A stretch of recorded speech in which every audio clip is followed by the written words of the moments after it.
A Houston father is dead, allegedly gunned down in broad daylight by his son's carjacker. But the outrage now stretches from the crime scene to the courthouse, where critics say the man charged with murder had already been given 2 chances by the same judge, despite serious felony charges that could have put him behind bars for a very long time. Well, Patriots. Here we go once again. Okay. Seems like a woke judge wind up letting go of a career criminal. And what did he do? You guessed it. He committed another crime. He shed more blood. Just like all the other times when judges are letting go of these career criminals, we hear it time and time again. This time, okay, took the life of somebody who just basically went to save his son from being attacked. It's unbelievable. But we're going to get back to this story. There's another story we have to also talk about. Here we go.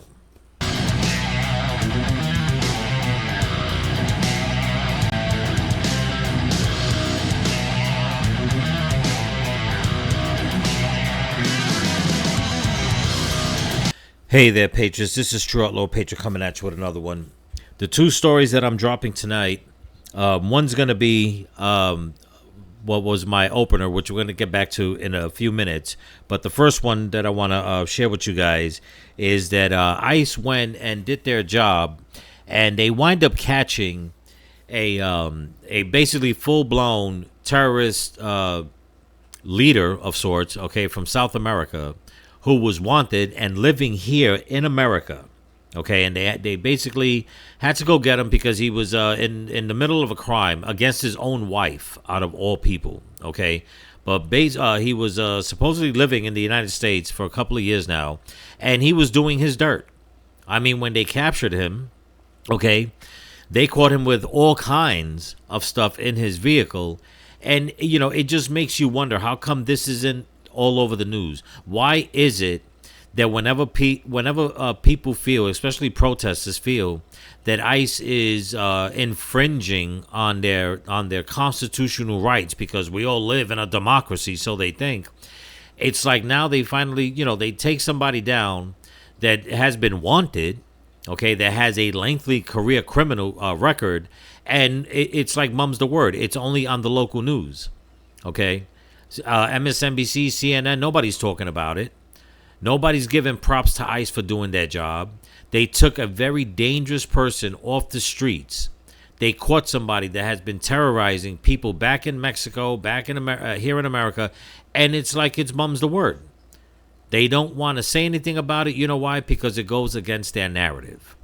But I'm going to show you guys the news clip, okay? But before I do, don't forget to comment, like, share, and subscribe. Pass the channel around, give it a thumbs up, and don't forget to hit the hype buttons. Also, I'm doing a couple of faceless things. I left a message in my last video.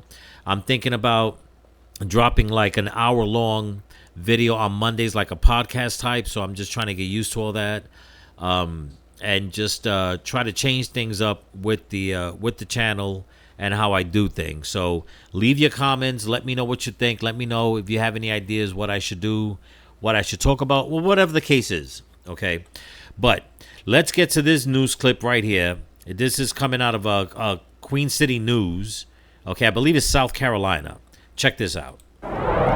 Federal authorities say a South American man who is a known leader of multiple terrorist organizations was caught in Mooresville during a traffic stop last week. He is now in custody awaiting deportation. Queen City News reporter Matt Stell talked with the Iredell County Sheriff about the chaotic arrest. This guy is no friend of America, nor our citizens, nor anybody else in this country, so it makes all of our communities safer. It makes North Carolina, it makes the rest of the country safer. Iredell County Sheriff Darren Campbell says a traffic stop near this intersection on Williamson Road and River Highway in Mooresville last Friday helped get a notorious South American gang leader off the streets. Homeland Security had been following the location of Felipe Linares de Oliveira del Aquila, the alleged former leader of 2 well-known gangs in Brazil, designated by the State Department as foreign terrorist organizations. Authorities say international warrants were out for Aquila, who was in the country illegally. He had been living in North Carolina for some time, even though it's unclear when he first arrived in the States. Federal officials. You know, it's funny. It's funny that they're saying he was living in the U.S. for some time, but they don't know when he arrived. Something tells me they do know when he arrived. Okay, and they just basically let him into the country so he can do his dirt. I think that's what was going on. I mean, there's no secret of how many criminals came over the border, how many illegals from other countries. We're talking drug cartels, we're talking gang members, we're talking terrorists, individuals, and it's like we're just finding them, and ICE is out there trying to get the worst of the worst. And like I said before, why isn't this plastered all over mainstream media? Okay? Because it goes against their narrative. They know exactly when the borders were open, what Biden was doing, and they know exactly that at some point, many people were going to come across that southern border and or being flown in some cases, that were either wanted or were going to be a problem in America. There is no way this man came into America and wasn't vetted. Well, actually, he probably wasn't vetted, but it's one of the reasons why people were calling out that we need to clean up the mess, because we don't know who was coming from other countries. And this man is not an overnight criminal sensation. Okay, I mean, this man obviously has been doing this for quite some time, and you would think that they'd give some, like I said, that they will give some props to ICE, some props to President Trump for what he's doing, knowing that this kind of individual was here in America. But no, it's mum's the word. And then they'll go and try to spin it around at some point, or they might not even talk about it, in all honesty. And that that's just, I mean, it is just so disingenuous. I'm sorry, from the left, for them to just keep mocking and just taking jabs and knocking ICE for what they're doing. Meanwhile, they won't talk about the good things. It's insane. Officials say through intelligence they learned that Aquila was holding his wife against her will and was preparing to flee to Mexico. On Friday, Campbell says his deputies, alongside Mooresville police and federal agents, finally located Aquila. I don't think he ever seen him. Man, if the guy was holding his own wife hostage, what do you think he'd do to anybody else? Unreal. Everybody didn't know we were actively looking for him, but once he seen a car, he got uncomfortable, and of course we were already in position to do the arrest. Authorities say that's when Aquila crashed into stopped traffic, jumped out of his car and tried to run, but was eventually caught. Inside the vehicle, officers discovered a gun, cash, laptops, and at least 8 cell phones. Gang experts say the 2 organizations that Aquila is accused of leading are considered some of the largest in all of South America. They traffic drugs. They are involved in human trafficking, human smuggling, contraband, local drug peddling, etc. Stephen Dudley tells us if they're involved in all that, I guarantee you there's a lot more they're involved in. Okay? And we all know when it comes to human trafficking what one of the horrors are, if not the biggest horror of human trafficking, and that's people, mostly females and children, being basically raped, okay, being put into sex slavery. I mean, if you ask me, and I've said it before on my other videos, President Trump, I mean, if he hired another 100,000 ICE agents, I'd be totally okay with that. I'd be totally fine with my taxpayer money going to fund ICE so they can go out there and pick up more of these people and keep sweeping up and cleaning up the mess, okay, that Biden and his regime let into this country. Plus, the groups typically have a small presence in the United States, and that Aquila was likely here trying to build a cover. The United States has a big appetite for drugs. There is a lot of money laundering that happens in the United States. As of now, Aquila is still in custody here at the Iredell County Jail, facing a number of federal and state charges, along with a deportation order back to South America. In Iredell County, Matt Stell, Queen City News. Forget South America. I say send him straight to CCOT. I mean, what good is he going to be sending him to South America? Like all the crooked people in Mexico are going to put him in prison? I don't think so, especially if he's like in charge or like the head of certain groups, certain gangs, whatever the case is. I mean, I don't know how they're going to do it, but if you ask me, that's where they need to start sending these people. Send them straight to CCOT. Again, Send money to El Salvador and tell them, listen, we got some more, man. We're gonna pay you. Just keep the doors open. Get rid of them all. You would think that you would think that the mainstream media, the Democrats, and all you lefties out there, you'd think that you'd be happy with this, but like I said, you're not. You're not putting it on mainstream media, so you obviously don't care about it. You make it seem as if every single time ICE goes out there and tries to arrest somebody, they're doing it more wrong than right, and that's not even the case. But I like to see this go full-fledged on the mainstream media. I don't know if I should hold my breath or not for it. But like I said, they're not going to say nothing about it. Right now, as a matter of fact, instead of them talking about this, they're talking about how much money was spent for the UFC fight at the White House. They're talking about how one of the UFC fighters insulted Michelle Obama, calling her a man. It's like the priorities on the left. Instead of sticking with the president, instead of helping ICE do their job and get these people that are out there, and this is just one, I guarantee you that's way more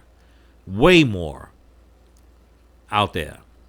But you think they'd give praise to ICE and say, okay, you did something well? No, they won't talk about it. They just won't. But that's that video right there. The next video I'm going to show you, okay, it's very aggravating because once again, another woke judge took it upon herself to let go of a repeat offender. And once again, people, the blood was shed. Okay, the blood for their overlords was shed. And it's sad. It really, really is sad. But you'll probably see why the mainstream media won't talk about this next story. Here we go. A Houston father is dead, allegedly gunned down in broad daylight by his son's carjacker. But the outrage now stretches from the crime scene to the courthouse, where critics say the man charged with murder had already been given 2 chances by the same judge, despite serious felony charges that could have put him behind bars for a very long time. Newsmax crime correspondent Jason Matera has the story for us. An innocent man is dead because all he tried to do was protect his family and his property. A father of 5 dead, and the man accused of pulling the trigger was not some first-time offender. He's what you would classify as a career habitual criminal. On the afternoon of June 6th, Luis Aribia gets an alarming phone call. His son had been held up at gunpoint at a gas station. His truck stolen. Lewis jumped into action like any other father would do when your son is robbed at gunpoint. Luis Aribia was able to track down his son's vehicle. But what he didn't know was that the man allegedly behind the wheel was London Hogan, a criminal with a rap sheet stretching back nearly 2 decades. Unbelievable. How this man has such a lengthy criminal record, and still be let out into the street. I don't understand. Growing up as a kid, a lot of times we would hear in the news about the 3 strikes you're out.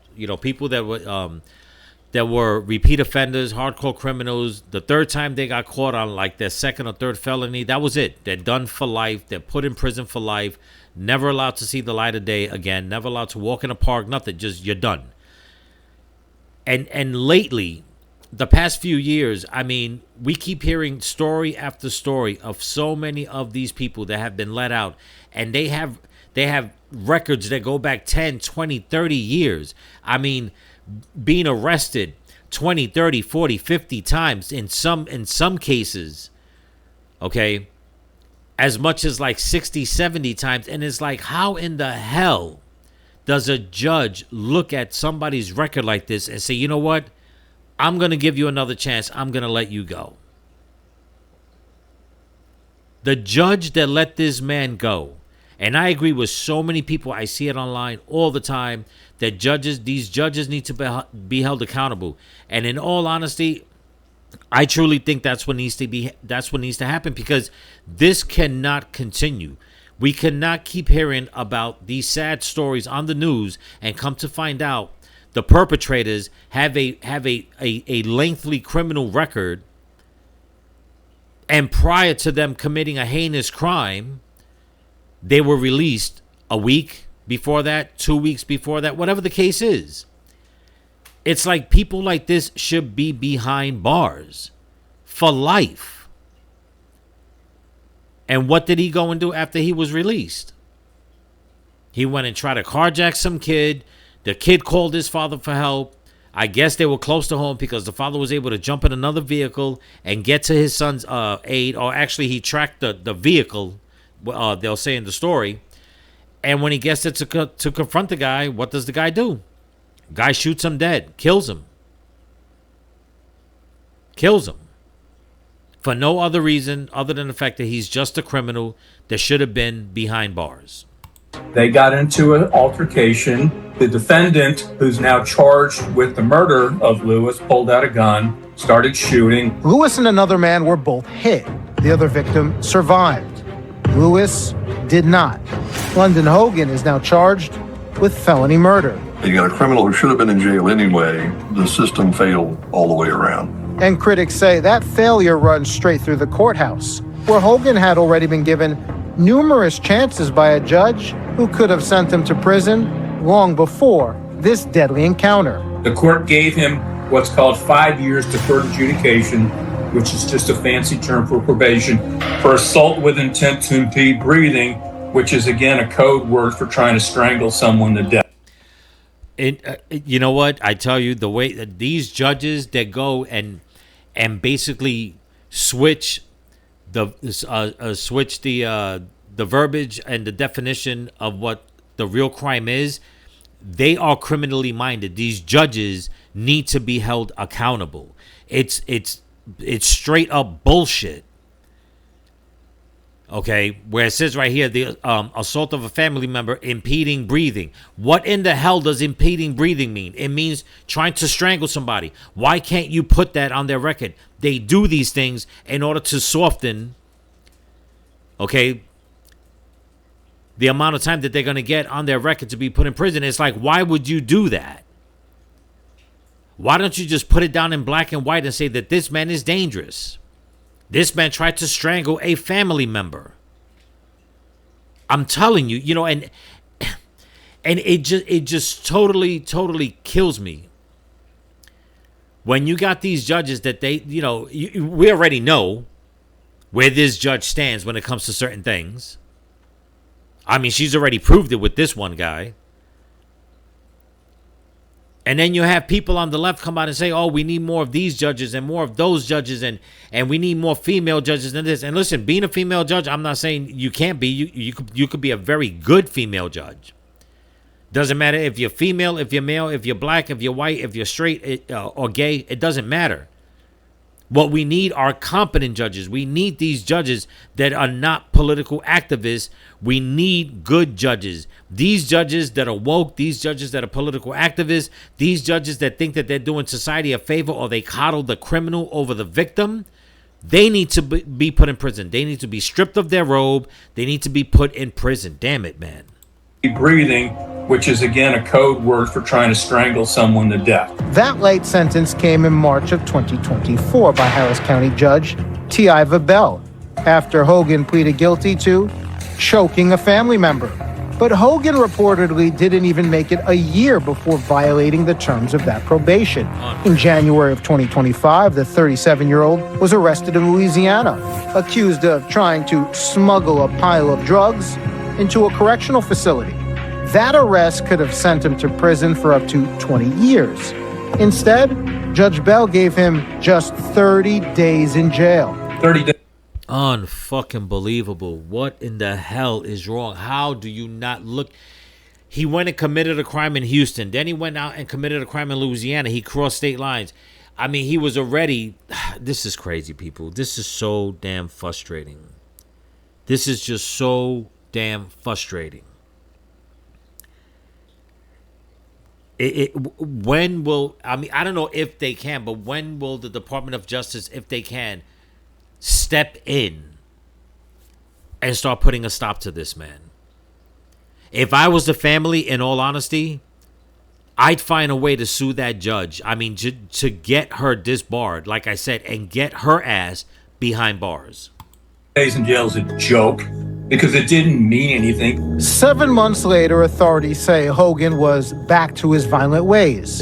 And this time, the consequences were fatal. That decision cost Lewis his life. You cannot sugarcoat that.